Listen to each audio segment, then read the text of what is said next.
Olá, quero agradecer ao segundo Conaflor pelo convite para podermos estar aqui discutindo essa temática que considero importante e acredito que vocês também tenham noção dessa importância da preservação das florestas para o equilíbrio dos ecossistemas e para se ter um desenvolvimento sustentável em diversos empreendimentos, que é o modelo ideal atualmente, o desenvolvimento sustentável. Eu sou Maria Marques Nunes Neta, sou graduada em Ciência Biológica pela Universidade do Estado da Bahia, também tenho mestrado em Estudos Territoriais pela Universidade do Estado da Bahia, atuando na área de pesquisa de planejamento, ordenamento, gestão territorial e ambiental. Tive minha pesquisa financiada pela CAPES, que foi de 2021 a 2023, e atuei justamente com essa temática sobre a questão da fragmentação florestal, sobre a importância da conectividade nos ambientes seja lá qual for, ambiente agrícola ou qualquer outro de uso da terra, uso e cobertura da terra. Então, eu atuo desde 2011 na área de consultoria ambiental, para licenciamento ambiental, trabalho tanto na área de geoprocessamento como mapeamento, como também nos estudos e manejo da fauna silvestre. Atuo também como palestrante em congressos e em cursos de formação. E é isso, eu sou bióloga, também geógrafa, e venho construindo essa visão, né, global, a importância de termos uma paisagem equilibrada, desenvolvimento sustentável. Então, vamos ver aqui um breve roteiro que a gente vai estar vendo no decorrer da palestra sobre cenários de paisagens sustentáveis, sobre exemplos de conectividade, quais são os impactos na redução da floresta na agricultura, né, no mundo, e vamos iniciar vendo o que é uma paisagem, o que seria um cenário sustentável ideal, né? Então, a paisagem estruturalmente se apresenta contendo manchas, corredores e matriz, ou sob forma de gradiente.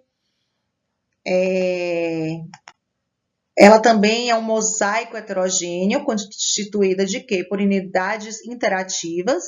E esse mosaico, constituído de mancha, corredores e matriz, ela, do ponto de vista pelos olhos do homem, ela tem uma abordagem geográfica, e quando temos, do ponto de vista do olhar das espécies ou comunidades estudadas, nós temos uma abordagem ecológica. Então, é isso que eu quero trazer para vocês, a importância de termos esses olhares, tanto uma visão, uma abordagem geográfica, como também uma abordagem ecológica.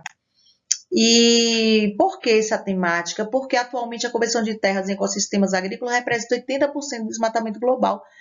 Então, é importante estarmos reforçando em qualquer empreendimento que seja, em qualquer projeto de reflorestamento ou de qualquer obra, a importância de se manter a conectividade da paisagem. Então, essa questão da conversão de terras em ecossistemas é a principal causa, né, da perda da biodiversidade de forma global. E essa conversão resulta o quê? Na perda, como já foi dito, perda, e também na fragmentação de hábitats. Então, os hábitats são fragmentados e, consequentemente, a gente tem essa perda de biodiversidade. Aqui temos uma paisagem onde vocês podem ter uma noção de uma matriz de agricultura. A matriz é a unidade dominante que recobre a maior parte da paisagem e tem uma maior conexão, um grau de conexão na sua área. Então, aqui é uma matriz agrícola. Temos as manchas, que são áreas homogêneas, que são os remanescentes de florestas nativas que sobraram após a supressão da vegetação nativa, seja qual for o empreendimento, tanto agrícola como outro empreendimento, então em área rural. Então, quando se tem uma supressão ou também urbana, né? Quando dá a supressão da vegetação nativa e sobram esses remanescentes, eles se chamam de manchas. Esses corredores, como estamos vendo, são o quê? São elementos lineares. Olha como esse corredor é grande, ele acaba conectando esses remanescentes florestais. E é importante, é essencial que hajam corredores dentro de determinadas áreas de paisagem para estar conectando, seja as áreas de APPs, sejam as áreas de reserva legal. Aqui mesmo podemos ver uma outra paisagem, onde ela tem apenas um fragmentozinho dentro de uma imensidão de área de agrícola, de matriz agrícola. Então, a gente tem que ter esse questionamento, né? Eu trago duas imagens para vocês, né? Vocês podem ver o contraste, onde uma área é retomada de matriz agrícola com apenas um fragmento, e a outra você pode ver que há uma conexão da vegetação nativa, há uma conexão da floresta com a matriz. Então, há uma conexão, e isso é importante para a preservação da fauna, importante para os recursos hídricos, importante para a atração de dispersores de semente, de polinizadores, que também é importante para a agricultura, que é comprovado cientificamente isso. Então, é para vocês terem uma noção e analisarem qual é o modelo ideal de paisagem, qual o cenário de paisagem sustentável. Então, a conectividade da paisagem é o elemento vital da paisagem fragmentada. Então, o elemento vital é a conectividade, influenciando a sobrevivência das populações. Então, manter a conectividade é um dos principais desafios da conservação da biodiversidade.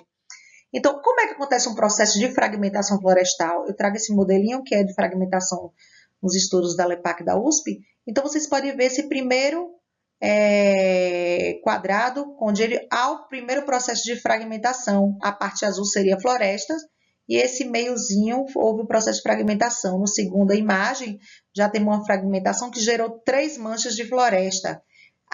No terceiro, vimos que além de fragmentar a floresta, houve uma redução nas manchas. Então, houve uma redução de hábitats, e isso, quando reduz, isso impacta na interação organismo-paisagens, que vamos ver detalhadamente mais como é esse impacto lá na frente. Então, esse efeito de fragmentação são imensamente negativos sobre a biodiversidade. Então, aqui temos exemplo de estudo de uso e cobertura da terra. Podemos ver aqui em um estudo de análise da paisagem com base na fragmentação na APA do Pratigi, podemos ver aqui as áreas de agricultura, essa parte rosa, e que é a área dominante, é a matriz dominante, que é a chamada matriz. Temos matriz de agricultura e temos matriz aqui de pastagem, mas podemos ver que a agricultura ela é dominante. E podemos ver também que aqui tem as manchas, mancha de manguezal e de mata de vegetação. Então, podemos ver que aqui é uma paisagem que está havendo uma conexão, mesmo havendo uma matriz. Vocês podem ver que há vegetação que permeia, que se conecta, que ela passa, atravessa a área de agricultura, a área de paisagem, e ela conecta, faz essa conexão dos remanescentes florestais, sejam de APPs, como de áreas de APPs ou áreas de reserva legal. Aqui é outro exemplo, um exemplo que já não é uma paisagem tanto ideal, né? Que é a caracterização de uso e ocupação da microbacia do córrego criminoso, na bacia do Rio Taquari. Podemos ver aqui que a área de silvicultura ela é dominante. Vocês podem ver aqui. Então, tem a área urbana aqui também e apenas um filetezinho de mata ciliar. Os fragmentos de cerrado são bem pequenos, então quase não há uma conexão aí florestal.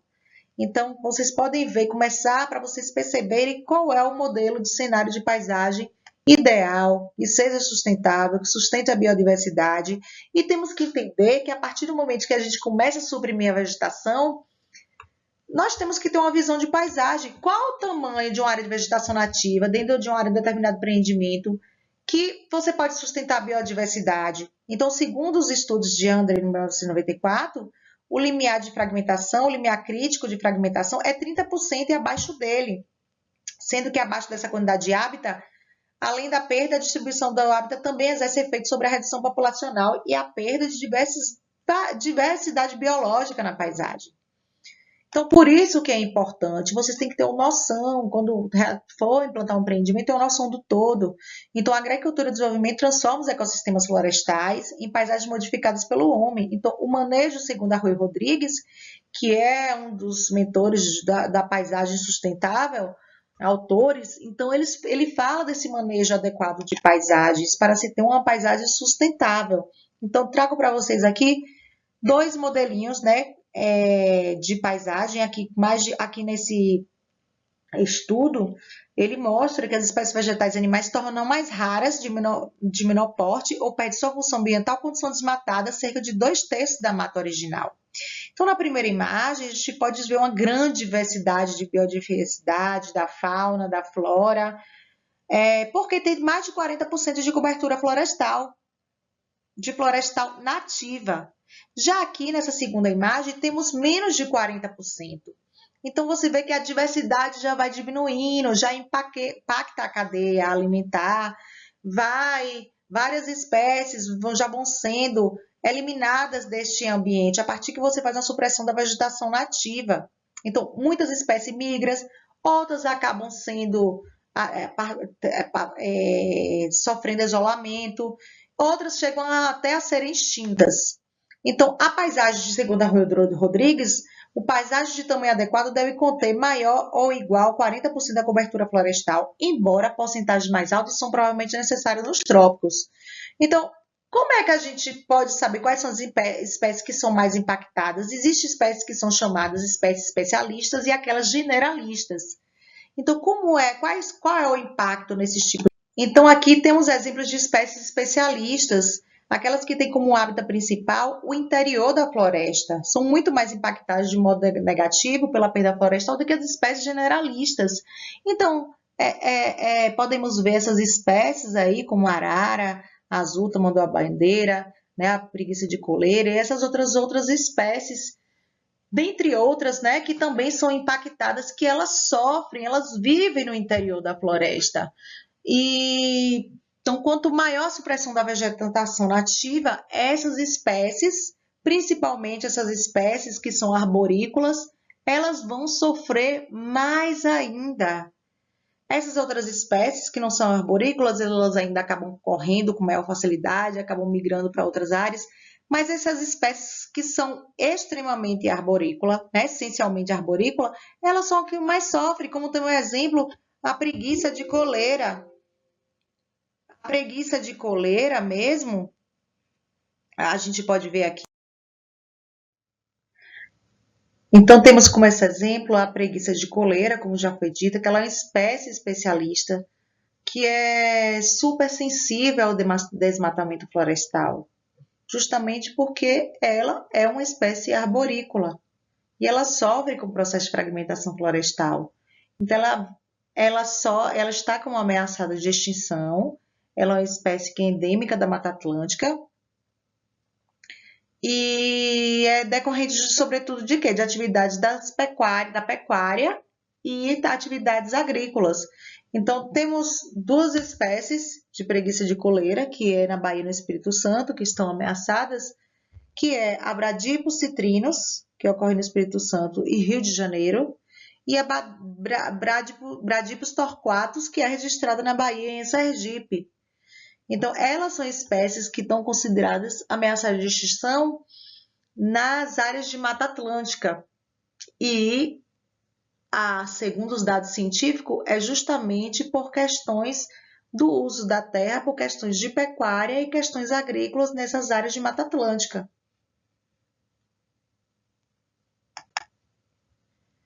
Espécies generalistas, temos que espécies generalistas, aquelas que apresentam nicho ecológico amplo, usando recursos de interior de floresta, tanto vivem no interior da floresta, como vivem nas bordas de floresta, como vivem em áreas urbanas. Então, até em terras agrícolas vivem. Então, temos como exemplo de espécies generalistas, que seria um tipo de espécie até mais resistente, né, a esses impactos, que é o popular gambá, que acredito que todos conhecem.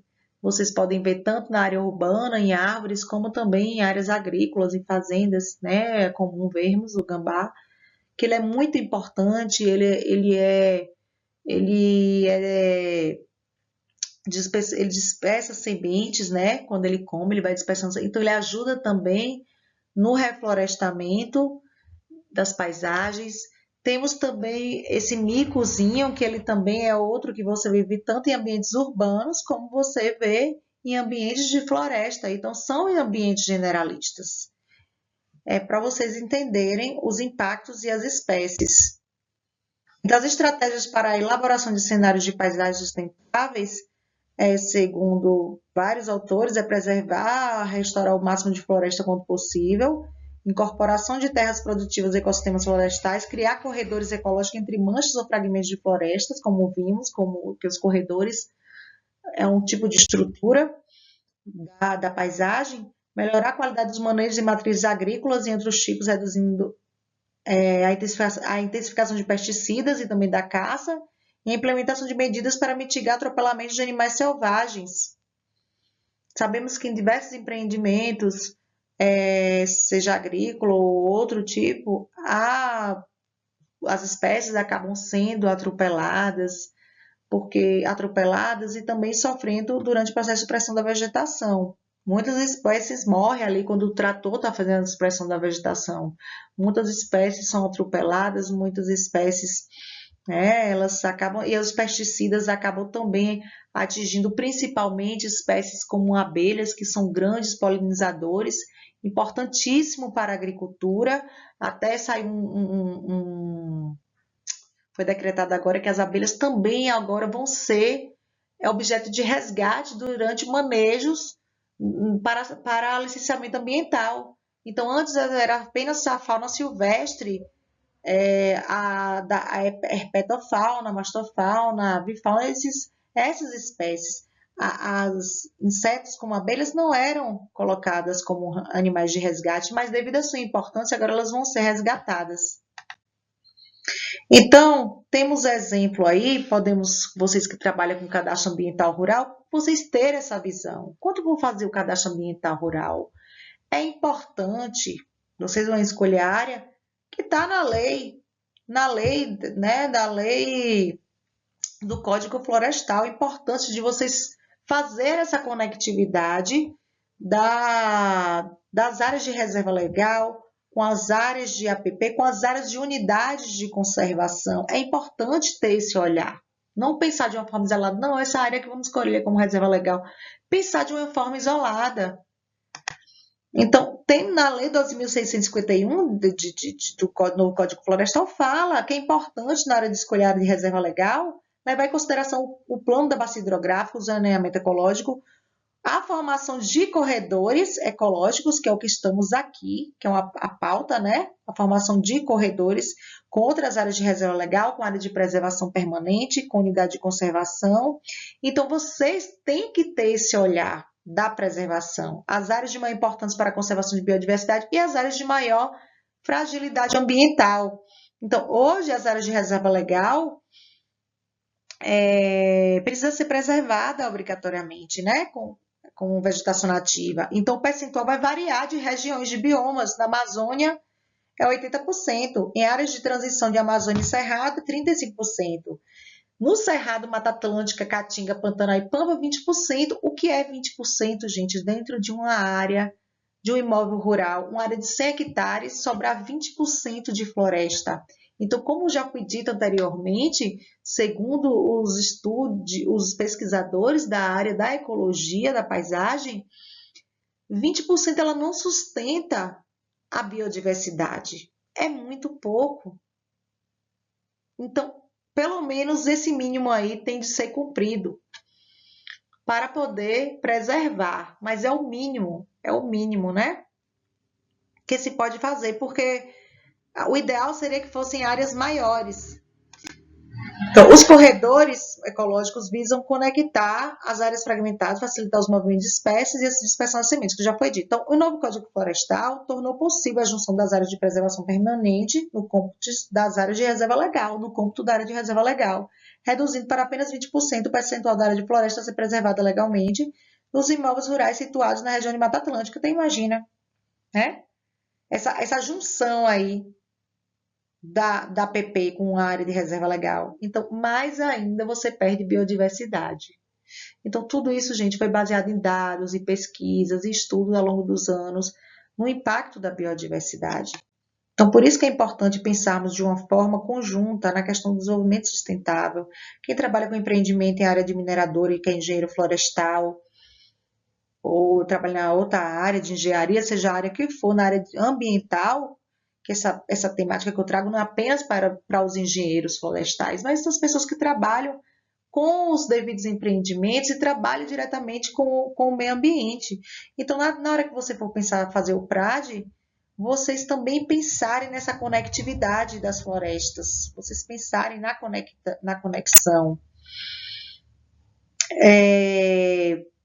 Podemos ver aqui as estratégias de conectividade, né? Os corredores têm que ser entre unidades de conservação, até mesmo entre os fragmentos mais bem conservados, então vocês têm que ter essa visão. Permite a manutenção desde a longo prazo e mesmo promover a recuperação funcional de determinadas unidades ecológicas atualmente ilhadas.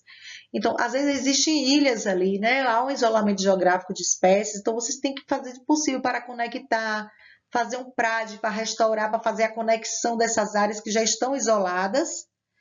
Então, matrizes mais permeáveis podem desempenhar também a função de corredores da paisagem, podendo servir como fonte de recursos, facilitar o deslocamento das espécies e servir como um hábitat complementar. Então, as espécies habitam a área de agricultura? Sim, tem espécies que se adaptam às áreas de agricultura. Então, elas servem para fazer essa conexão com as áreas de floresta nativa. Então, o limiar de extinção para importantes famílias de árvore em área de Mata Atlântica, como já vimos, é de 30% a 40% da paisagem. Então, é um cenário crítico para a manutenção da biodiversidade do bioma diante do novo Código Florestal, como já vimos, né? Então, temos outro modelo aqui que podemos ver, né? O projeto urbanístico, que em área que trabalha com projetos urbanísticos, pensar as autoridades de médio limite transformar 18 ruas e 12 hidrovias em um paraíso verde que reduz o acúmulo de calor na infraestrutura urbana, com o projeto Green Corridors, onde conseguiram reduzir a temperatura em mais de 2 graus. Então, o sistema é composto por mais de 30 corredores verdes e cerca de 124 parques interligados por meio de plantações. Olha a importância dos corredores ecológicos em projetos urbanísticos, mais uma vez. Então, como exemplo ainda de sustentabilidade, temos um projeto que não necessariamente ele é um projeto de conectividade, mas pode ser, dentro de um projeto SAFES, vocês podem introduzir o corredor ecológico, um projeto de corredor ecológico. Existem vantagens ambientais no SAFES, bem como socioeconômicas, com relação às monoculturas agrícolas ou florestais. E, além de o plantio em sistemas agroflorestais como uma das medidas mais interessantes para a adaptação climática, tornando as propriedades rurais mais resilientes e resistentes a pragas, secas e inundações. Inclusive, houve uma pesquisa onde fala da análise da biomassa e estocagem de carbono. E dentro das 44 espécies de plantas nativas dentro desse sistema agroflorestal, foram vistos que as espécies de ingá branco é a espécie que mais acumula carbono e a espécie de aroeira foi a última dentre as 44 espécies que absorve carbono, estoca carbono. Então, podemos ver a importância ambiental, a contribuição para as mudanças climáticas, preservação do meio ambiente. Então, vocês podem ver, vamos ver mais lá à frente sobre essa questão dessa estocagem de carbono, mas só para mostrar a vocês que o sistema SAFES, vocês também podem estar usando a questão da conectividade, os corredores ecológicos, pode também ser introduzido. Então, temos exemplos de conectividade para o corredor ecológico, eu trouxe alguns exemplos de fazendas. O projeto se chama Tríplice Fronteira, Corredor Ecológico, Corredor Biodiversidade Santa Maria. Então, o Corredor de Biodiversidade Santa Maria é localizado na Tríplice Fronteira, é um importante elo de duas áreas ambientais de grande relevância, onde conecta os parques nacionais do Iguaçu e da Ilha Grande. Então, esse projeto ele promove a conectividade de áreas já protegidas por meio de recuperação de áreas de preservação permanente, de áreas ocupadas por paisagens. É um importante elo para o corredor de biodiversidade trinacional, formada pelas áreas naturais conservadas pela província de Misiones, na Argentina, e refúgios biológicos mantida por Itaipu, binacional no Paraguai, além das unidades de conservação pública privada no Brasil, ao longo do Rio Paraná e Iguaçu, se estendendo desde o Parque Estadual do Turvo, no oeste do Rio Grande do Sul, até o Parque Estadual do Morro do Diabo, na região oeste do estado de São Paulo. Então, para vocês verem a importância da implantação do corredor ecológico. Então, como esse projeto conseguiu unir vários remanescentes florestais de grande importância, seja de unidade de conservação, seja de áreas de preservação permanente. Então, assim, vocês verem a importância, conectou em países diferentes remanescentes de florestas, formando esses corredores que contribuem para a preservação da biodiversidade e também contribui para o plantio que está ali. Suzano conecta mais de 100 mil hectares de floresta em 2024. Então, podemos ver aqui Suzano, né? Que é um exemplo de floresta, que ela conecta aqui, vocês podem ver corredores contornando a floresta de eucalipto das fazendas da Suzano. A Suzano é a maior produtora mundial de celulose e referência global na fabricação de bioprodutos, desenvolvida a partir de eucalipto. Então, ela implementou em 2024 os trechos de corredores ecológicos, que conectam mais de 100 mil hectares de fragmento de vegetação nativa remanescente. Então, isso é muito importante. A primeira ação ocorreu na fazenda Martinica, em Murici, Bahia, Martinica, que marca o início da conexão de fragmentos de Mata Atlântica na região.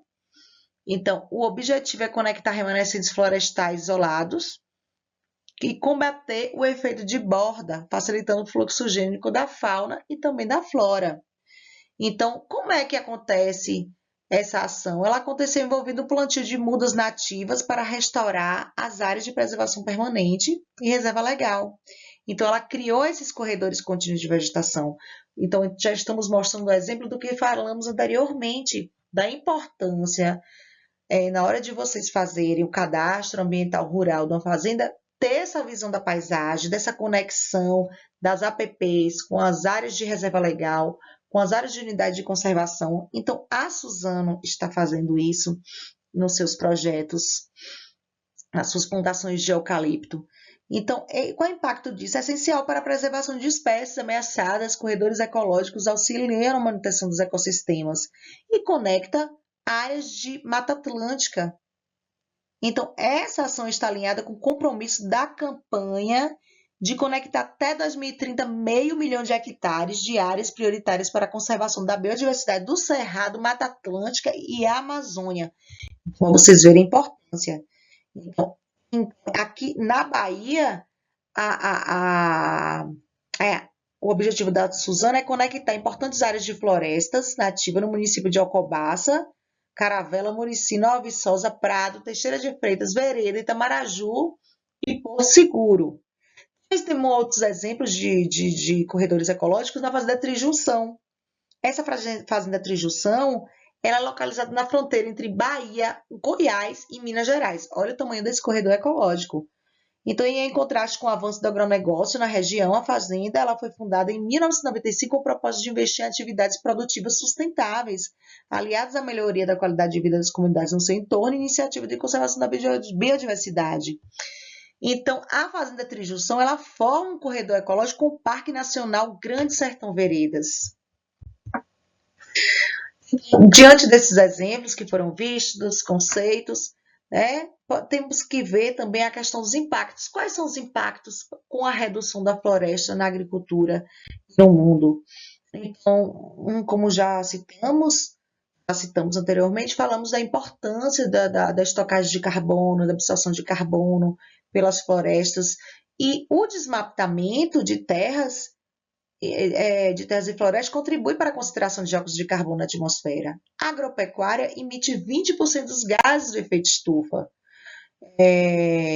Houve uma pesquisa que afirma que o CO2 tem um período mínimo de permanência na atmosfera estimado de cerca de 100 anos. Então, por isso que é importante vocês terem essa visão em projetos. No projeto que vocês estiverem inserido, na hora que vocês forem fazer o mapeamento, ver qual é, olhar a paisagem e ver essa questão da importância da conservação dos remanescentes florestais. Porque justamente isso significa que as emissões do presente têm efeitos de longa duração, podendo resultar em impactos no regime climático ao longo dos séculos. Então, coisas que vocês fizeram no passado, que o produtor fez no passado, desmatou muitos hectares de terra, vai refletir ao longo dos anos. Então, aqui são as consequências climáticas, aumento do nível do mar, incêndios e secas, inundações, tempestades, declínio da biodiversidade. E um dos biomas que tem grande importância em estocagem de carbono é a caatinga. Então, está entre os maiores sumidouros entre as florestas secas do mundo. Então, o sumidouro de carbono é uma denominação dada aos lugares, atividades ou processos em que as absorções de dióxido de carbono são maiores do que as emissões. Então, grandes sumidouros temos florestas, solos e oceanos. Então, estudos mostram que uma área de 20 hectares de reflorestamento, olha a importância do reflorestamento, olha a importância dos PRADs, em média tem um potencial de sequestro de carbono de 10.400 toneladas de CO2 em 20 anos. Então, o estudo da Embrapa aponta que o quê? Que 80% das terras agricultáveis do mundo são cultivadas com poucas espécies vegetais. E isso afeta a resiliência à cultura, a capacidade de adaptação e resistência das mudanças climáticas. Então, para a Embrapa, os eventos climáticos extremos já são responsáveis por 25 a 35% das oscilações nos preços agrícolas. Então, temos exemplo o café. A mudança do clima no mundo reduz a oferta de produto no mercado global. Brasil é o maior produtor, teve maior plantação destruídas durante as queimadas em locais como São Paulo, seca em Minas Gerais, no Vietnã, que é o segundo maior produtor mundial, uma seca histórica depois do tufão destruir as plantações. Então, para vocês verem como influencia essas ações antrópicas, influencia também no preço, no café, no declínio da sua produção. Então, o painel intergovernamental ele emitiu um relatório que boa parte do Nordeste e Norte de Minas já tem enfrentado secas mais intensas e já entraram em estado de desertificação, que equivale a uma área do tamanho da Inglaterra. Então, podemos ver aqui no mapa os estados mais impactados pela desertificação. Temos Alagoas, que é em primeiro lugar com 32,8%, vocês podem ver no mapa. É seguido pela Paraíba, Rio Grande do Norte, Pernambuco, Bahia, Sergipe, Ceará, Minas Gerais e Piauí, ficando no último lugar no Nordeste, nesse processo Nordeste e Sudeste, né? Porque o processo de desertificação, também nesse mapa aí está o estado de Minas Gerais. Mas a maioria dos estados são da região Nordeste. E vocês podem ver que Alagoas em primeiro lugar, Minas Gerais está em penúltimo lugar, sendo de outro, fazendo parte da região Sudeste. E a maioria dos estados em estado de desertificação é da região Nordeste. E a influência da agropecuária é grande, é comprovado cientificamente. Então, gente, o desmatamento dos incêndios nos ecossistemas, no entanto, gera impactos negativos para a sociedade e o meio ambiente, e essas atividades comprometem a biodiversidade, destrói hábitats, afetam diretamente a qualidade de vida de milhões de brasileiros e agrava a escassez de recursos hídricos. Além disso, provoca a erosão e a perda de fertilidade do solo. Então, vocês têm que pensar uma forma global, integrada, de forma do desenvolvimento que seja um desenvolvimento sustentável. Temos que pensar nas gerações futuras, e é por isso que eu trouxe essa temática, essa importância da conectividade, dos corredores ecológicos, vocês terem uma visão da paisagem quando for projetar. Isso é muito importante para a preservação da fauna, da flora, dos recursos hídricos. E é isso. Então, espero ter contribuído de alguma forma nessas informações sobre a questão da conectividade e que vocês possam adequar os projetos de vocês. Obrigado mais uma vez ao Conaflor. Meu e-mail está aqui, minha rede social. Quem quiser entrar em contato pode falar. E obrigada.